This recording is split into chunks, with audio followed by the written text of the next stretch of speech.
উঠে রেডি সেডি হয়ে কিন্তু একদম চলে এসেছি রান্নাঘরে। বুঝতে পারছো, ক্যামেরা হাতে নিয়ে একদম চলে এসেছি রান্নাঘরে। কী বানাবো তোমাদের সাথে অবশ্যই শেয়ার করবো, তার জন্য কিন্তু পুরো ভিডিওটা দেখতে হবে। চলো তোমাদেরকে দেখিয়ে দিই। এখানে দেখো আলু আর পেঁয়াজ ভাজা বসিয়ে দিয়েছি, বানাবো এখন চাউমিন। ঘুম থেকে উঠলাম একটু আগে 4:30 মতন, আর যেহেতু বিকাল 5টা মতন বেজে গেছে, তো মেয়েদের জন্য কিছু একটা টিফিন বানাতে হবে। চব্বিশের অবস্থা দেখতে হচ্ছে খুবই খারাপ।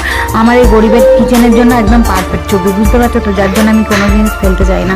যাই হোক চলো এখানে একটু চাউমিন বানিয়ে নেবো, সাথে দেবো ডিম আর একটু ম্যাগি মশলা, চাউমিন আর কিছু না। সমস্ত সবজিপাতি শেষ হয়ে গেছে, আজকে রয়েছে বাজার আনলে তারপর সমস্ত সবজি পাতি ফ্রিজে আর কি রাখা হবে। যাই হোক আলু আর পেঁয়াজ ছিল তাই দিয়ে বানিয়ে নিয়েছি, আর নিজের জন্য বানাবো এখানে কি বলো তো, চলো দেখি এরকমভাবে করা যায় কিনা। অনেকেই তো এইভাবে করে। একটু কফি বানিয়েছি, বুঝতেই পারছো 2 টাকা দাম এই কফির প্যাকেটটা, তাও এটা ফ্রিয়ে পেয়েছি।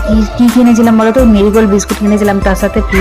বাঙালিরা তো ফ্রি যেখানে সেখানে তো একদম 10 পা ফেলবে, আর কম দামের জিনিস যেখানে সেখানে 10 পা আছে। যাই হোক কফিটা কিন্তু ফ্রিয়ের বলে কিন্তু অনেক টেস্ট হয়েছিল। এখানে কিন্তু 2 মেয়েকে চাউমিন দিয়ে দিয়েছি, আর বাইরে বরের জন্য ওয়েট করছি। যেহেতু এই ভিডিওটা বানিয়েছিলাম সানডের দিনকে তোমাদের দাদাভাই কাজে গিয়েছিল, আসবে বিকালে 6টার সময় করে, তার জন্যই কিন্তু এখানে রান্না বান্না করে একটু বসে আছি, বরের জন্য ওয়েট করছি। আজকের ভিডিওটা এতটুকু। যদি ভিডিওটা ভালো লাগে কমেন্ট করো।